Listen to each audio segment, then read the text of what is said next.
In this series, we're looking at the last 24 hours of Jesus' life, a day that changed the world, and the most important 24 hours in our faith. If your goal is to be a lifelong follower of Jesus, then it's so important that you know and understand the events that happened and what Jesus taught in these last 24 hours.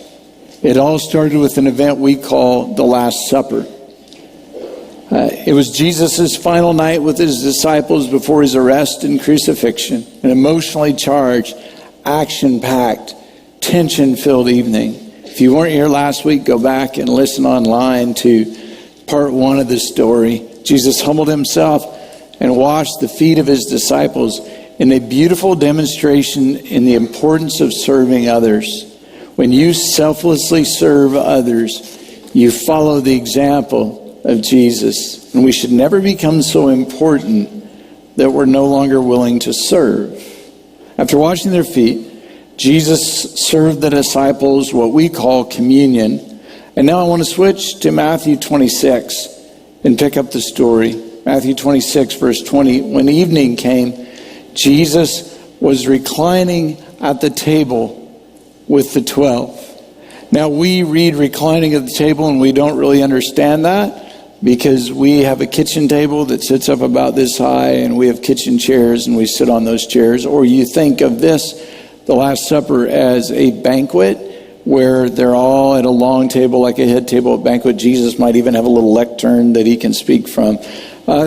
Culturally, we know that wasn't the case. And instead, the table they were seated around looked much like this. It would be U-shaped.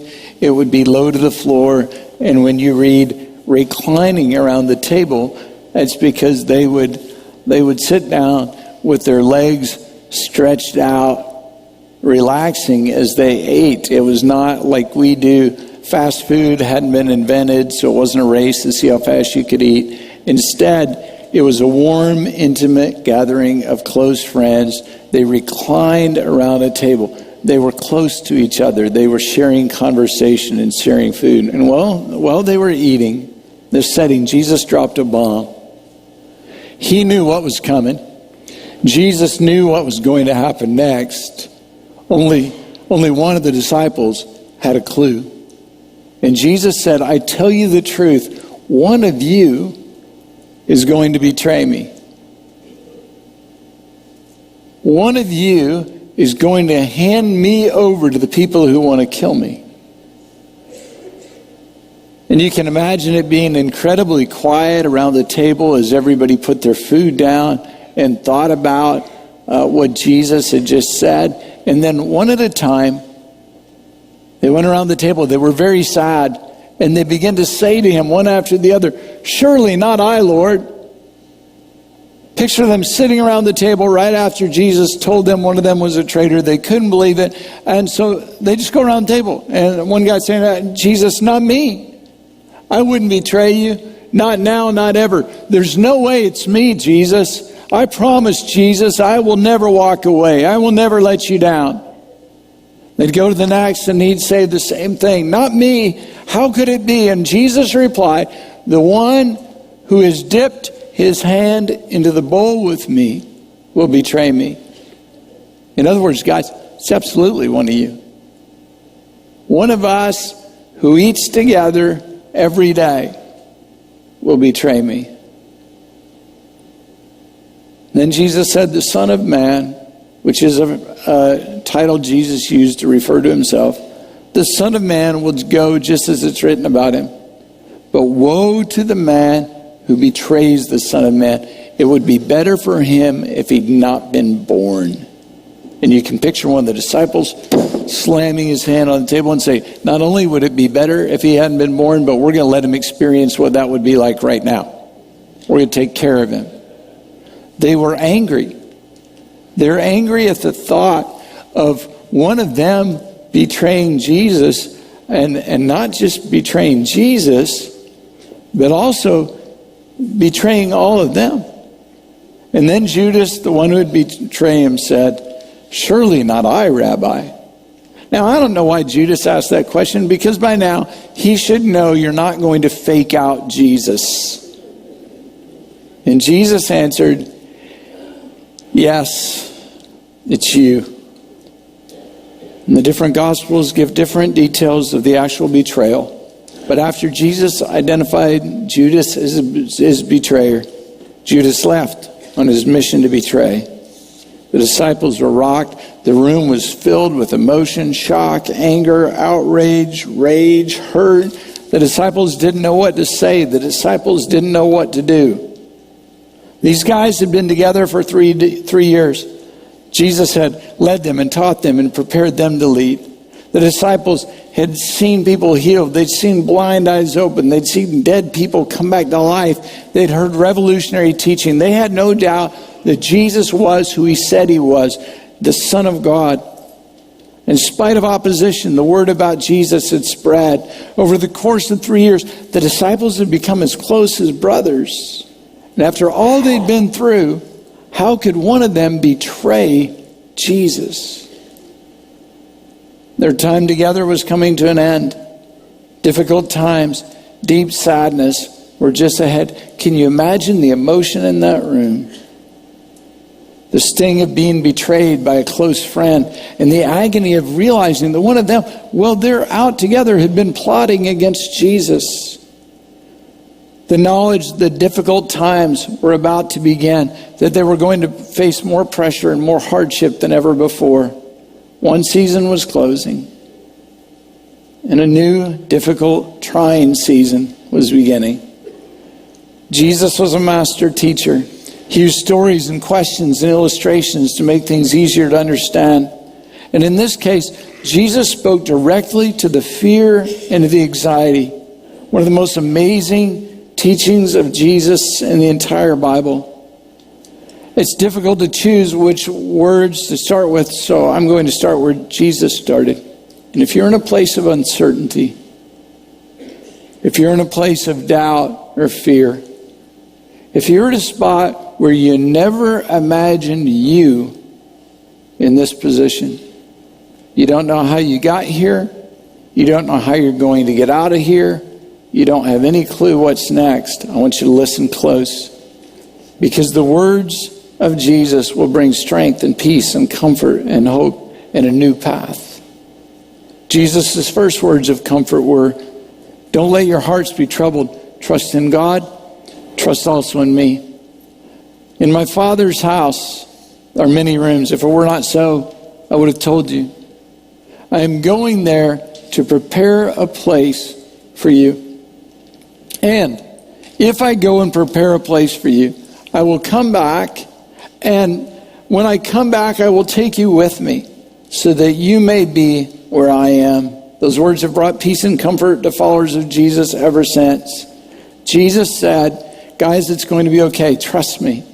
I'm going ahead. I'm preparing things for you. I know it looks like there's no answer. I know it looks like there's no hope, but you have the greatest hope of all, heaven with me for eternity. And I'm going ahead of you to get it ready. But one day I'm going to come back and take you there to be with me. That's the promise of heaven.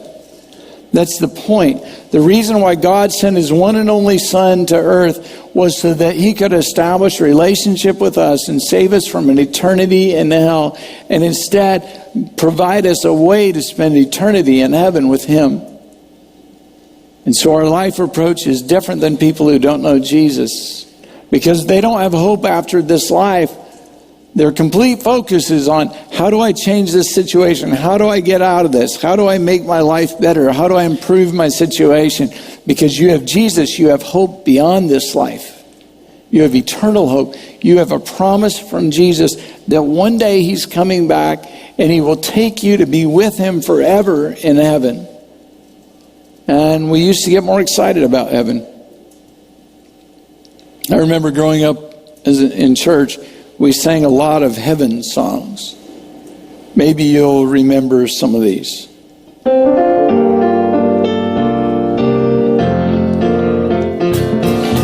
I want to see him, look upon his face, there to sing forever of his saving grace. On the streets of glory, let me lift my voice.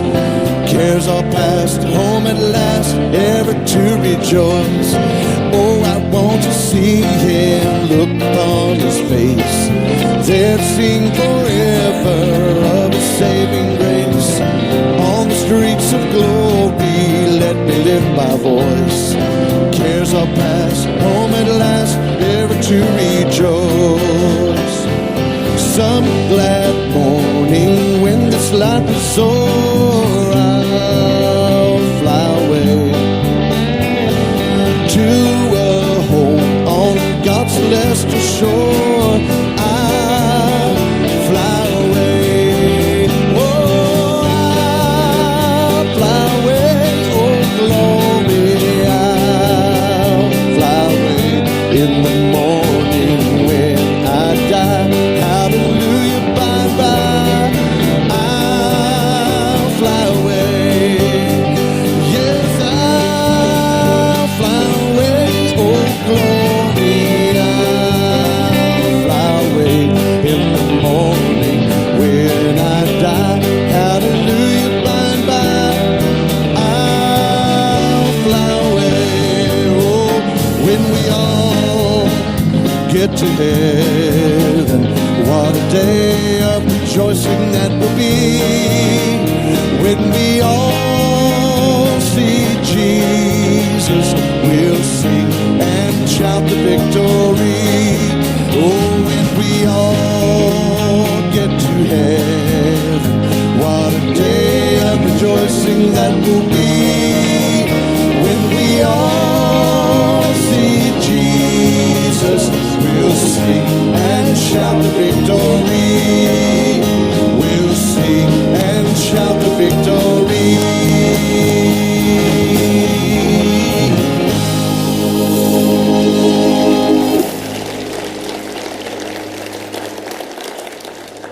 Now, growing up in church, everyone would get excited when we sang about heaven.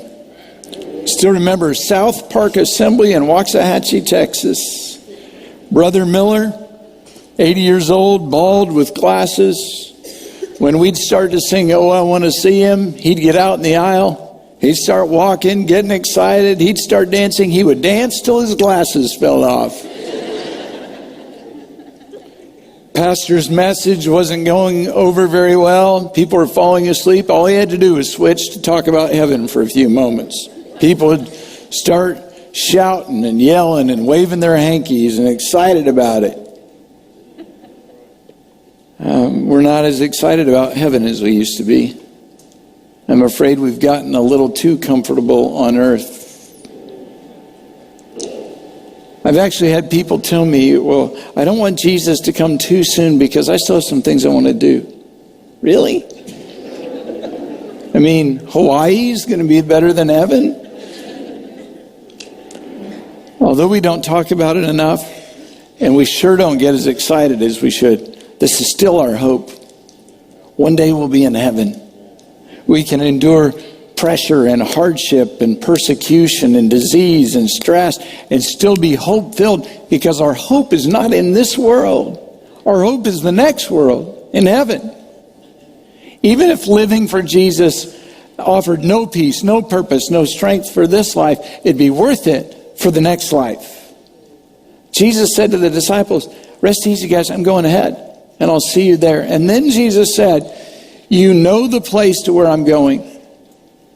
And you can almost imagine the puzzled look on the disciples' faces. What's Jesus talking about? Where's he going? How do we get there? Is it a puzzle? Do we have a map? And finally, Thomas voiced the question that everyone else wanted to ask. Thomas said, "Lord, we don't know where you're going. So how can we know the way?" That's the question people still ask today. How do we get to heaven? How do we know the way? Virtually every religion seeks to answer that question. False religions have this in common: they offer a way to heaven.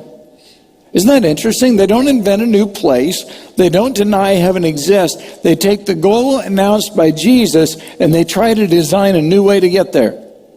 Some teach you can get there by doing good deeds. If you do enough good, you make it. Problem is, no one knows how much is enough. You don't know who's keeping score or what the score is. What if you miss it by one little old lady? If you just helped her, you were in. Some teach you don't have to do anything, that everyone goes. It's just a free ticket. When you're done with life on earth, there we go to heaven and start a new one. Radical extremists teach that if you kill your enemies, you'll go to paradise or to heaven. There's one religion that teaches only 144,000 will make it. But there's millions of them. Which is kind of curious to me. Because I think if it were me, I'd want to know where the count's at. I'd say, and if I'm 144,001, I'm going somewhere else. I'm just going to find a new religion. But maybe you earn your way to the elite and you go to heaven. I've learned when it comes time for a funeral, even the worst sinners, suddenly when they die, everyone decides they believe in heaven. Everyone wants to put their dead loved one in heaven. Because without heaven, there isn't hope. It's just... So even if they've lived totally without God, people start singing songs about heaven. They talk about how nice they were, how kind they were, how much they loved people, all in an attempt to convince themselves their family member went to heaven. They don't want to think about the alternative, so they create any pathway they can imagine to get there, and they sing, "Go rest high on that mountain." Thomas asked, "Lord, we don't know where you're going, so how do we know the way?" It's a big question. Jesus' answer is a powerful one. He summed up the gospel in one sentence that the disciples never forgot. This would become the center of the teaching of the church. Jesus answered, "I am the way, the truth, and the life. No one comes to the Father except through me." The only hope of being a disciple with faith and commitment that lasts is to make Jesus the center. We must present Jesus to our world. He is the way, the truth, and the life. Jesus is the answer. What do we need to tell people about Jesus? Same thing Jesus said about himself. I am the way, the truth, and the life. No one comes to the Father except through me. Jesus is the way. Now, I'm famous for getting lost. Even with good directions, I am capable of being totally and completely lost. I've been lost on 5 continents. I've been lost on water. I've been lost driving. I've been lost walking. I got lost down. I can't read a map. I even get lost following the directions of my GPS. I hate the voice of that woman speaking with a British accent telling me that I've messed up again. I just want to put my fist through the dash. I'm bad at it. But if you say, "Pastor Rod, follow me. Follow me. I want to take you to the best restaurant in town. No directions necessary. I'll go right before you. Follow me." If you do that, no problem. I will stay on your bumper all the way to a great big steak, especially if you're buying that steak. I can do that. Now, I may not be able to find things on my own. I may not be able to read a map or listen to a GPS, but I am a great follower. John chapter 8, Jesus said, "I'm the light of the world. Whoever follows me will never walk in darkness, but will have the light of life." Jesus is the way. When you follow Jesus, you won't make wrong turns, U-turns, or end up on a dead-end street. Instead, you'll be blessed, on course, and headed to heaven. You are able to overcome the obstacles of life and navigate your way through the unexpected twists and turns as long as you keep your eyes on Jesus. Jesus said, "If any of you wants to serve me, follow me. And then you'll be where I am, ready to serve at a moment's notice." People show up at church for the first time or the first time in a long time, lost, looking for direction. Sometimes they look like they have it together. Oftentimes that's not the case. Their marriage is in trouble. Their kids are a mess. Their finances are a wreck. They're fighting and losing the battle to addiction. And they say, "We've lost our way." We thought we knew where we were going, but somehow we got off track. We need help. Right then, people need to hear about Jesus. They need to be told that Jesus has the answers they're looking for. They need to be told that Jesus will bear their burdens and forgive their sins and lead them in a new way of life if they follow him. It's important to remember, our church can help people along the way, but we aren't the way. Our church can't save you. People come to me and say, Pastor Rod, your church saved my life. We didn't save your life. We pointed you to the one who can. Jesus is the way. Jesus answered, I am the way, the truth, and the life, and no one comes to the Father except through me. To which you say, well, I think every religion leads to God. Well, then this verse presents a problem for you, because Jesus didn't say that. Jesus said, no one comes to the Father except through me. So if you accept Jesus as the Son of God, this is non-negotiable. There's no other way. There's no other alternative, but I am the way, the truth, and the life. No one comes to the Father except through me. Is that too narrow? Is that restrictive? It's not restrictive at all. Remember maybe the best known verse in the Bible? Jesus said, for God so loved the world that he gave his one and only Son that, what's that next word? Whoever believes in him would not perish but have eternal life. That's not restrictive at all, because anyone and everyone is invited. It's one of the most inclusive messages of all time. Everyone, whoever is included. Even the worst person you know is included in whoever. If you think, well, there's no way I qualify for the love of Jesus, there's no way he can make a way for me.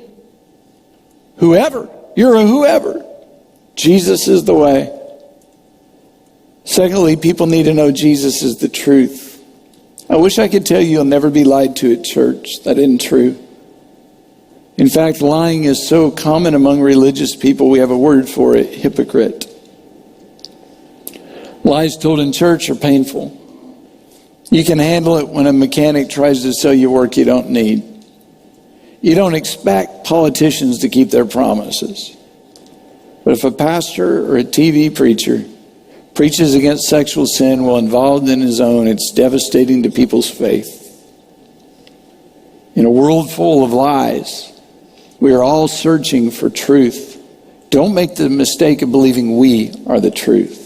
If you do, you'll end up disappointed. We're humans. We can't live up to that. We'll fail. Only Jesus can live up to that expectation. He and he alone is the truth. He's the way. He is the truth. People become skeptical of church because of highly publicized preacher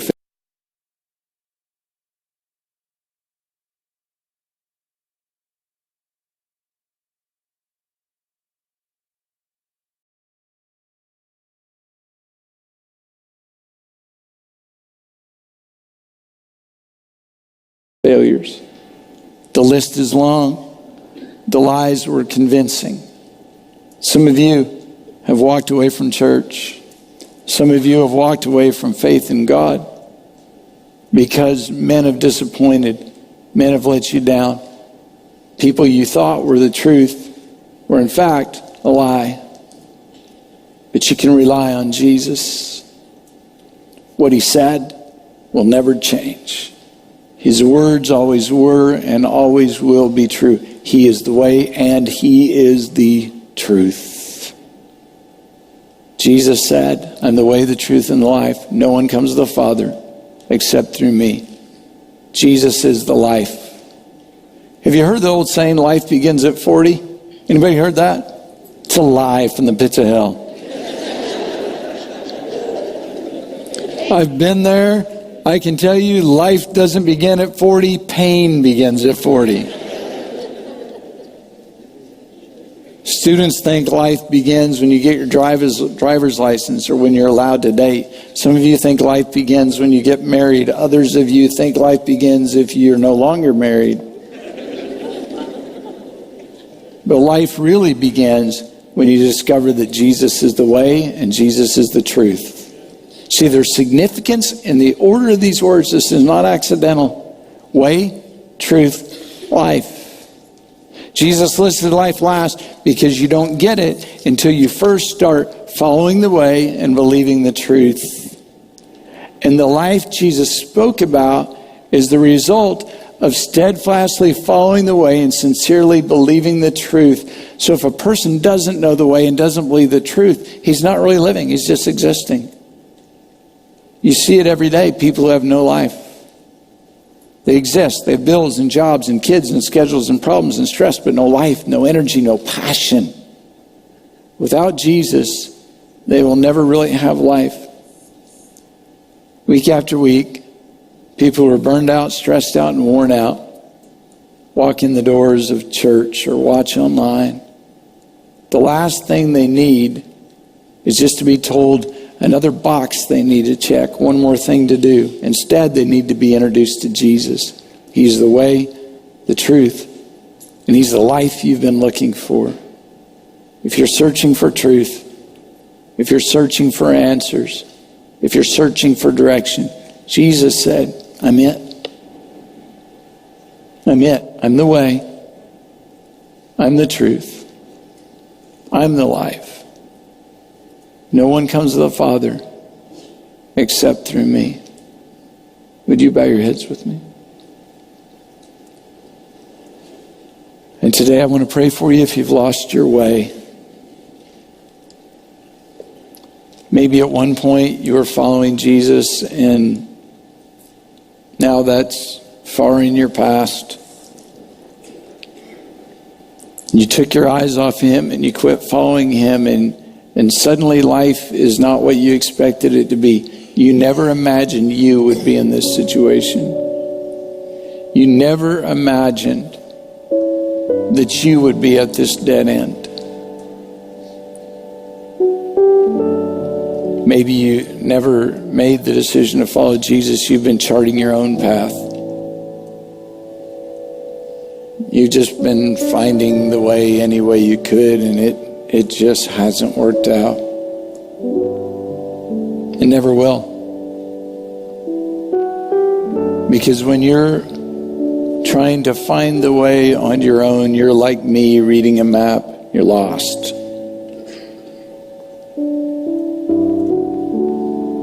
Jesus is the way. When you follow him, you discover the life that you've been looking for. Maybe you've been searching for truth and you haven't found it. I want to pray for you. You've been disappointed in people who let you down, and you've allowed people who've let you down, people who lived a lie, to determine your opinion about God. He's the truth. He is. If you say, Pastor Rod, I've lost my way. I never imagined myself here, but I am. And I recognize that if I got myself here, I can't get myself out of here. The same me who got lost will stay lost. And I need to follow Jesus. I believe he's the way, and I need to follow. If that's you, I want to pray for you. You just raise your hand and hold it up. I'm just going to pray for you right where you're at. Yeah. And if you say, Rod, I've been disillusioned, skeptical, maybe even cynical because of watching people live lies, and it's caused me to distance myself from other people, distance myself from God. And I know it's time for me to believe that he's the truth. I'm ready. If that's you, I want to pray for you. Just raise your hand and we're going to pray. I'm going to pray right where you're at today, but I want to pray for you. Heavenly Father, I'm going to pray for these today. Thank you for the words of Jesus when he declared, I am the way. We ask your forgiveness. Forgive us for trying to make our own way and run our own lives. What a surprise that we would foolishly fail when we decide we're the way instead of he's the way. We ask your forgiveness for that. And we make the decision right now to follow Jesus. Maybe not even completely sure everything that means, but to begin a different way of living following him, believing in his path and his direction. Lord, I pray for people who have believed a lie. They've been disappointed by people, let down by leaders. Lord, I pray with them today. And we commit ourselves to you, the truth. Your words never change. Your words will never change. And so we put aside the doubt and disbelief caused by people. And we put our confidence and our faith and our trust and our hope in you, the unchanging God who's the truth. Lord, thank you. Because when we follow the way and believe the truth, suddenly we have the life we've been searching for all along. Lord, there are people who've been searching for that life in relationships and other people. There are people who've been searching for that life in partying and alcohol and drugs, and all in a search for the life that they can only find for you. So we follow you, the way, and we trust you, the truth, and we thank you for the life that we so desperately need and the life we've always been wanting. Jesus, thank you that you don't just give us hope for life on this earth, but so much more importantly, hope for life after this life. We are so grateful for that. We trust you. We believe you